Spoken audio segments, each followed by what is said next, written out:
This is the technique video for our hook kick. Now, a hook kick is a bit of a tricky kick.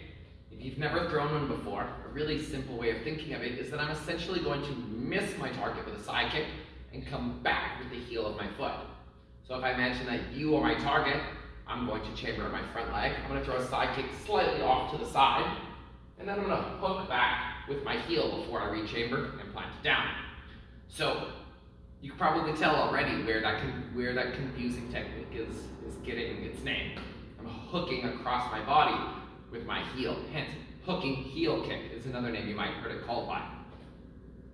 So again, there's a lot of differences to this kick, and it's really important to make sure we can hone in on those changes so that we can get that good power generation.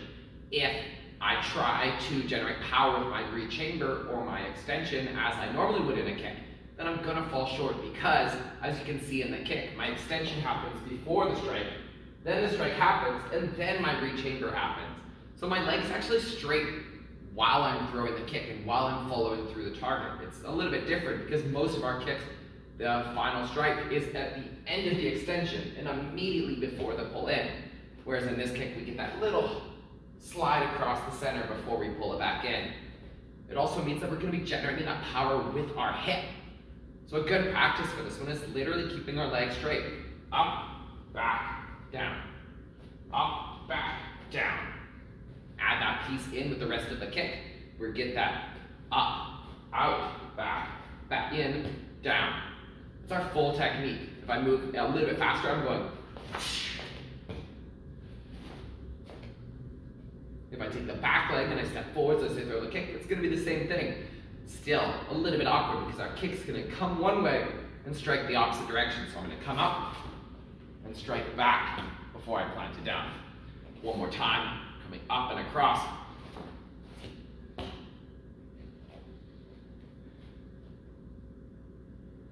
That was our hook kick. Now, before I let you go, I'm just going to turn to the side and give you a few different angles here. So again, I'll throw my back leg here and my front leg. I'll throw the front leg first before I turn around. So I'm coming up, across, and back. And back leg coming through. And from the back angle. And back leg. That has been our hook kick.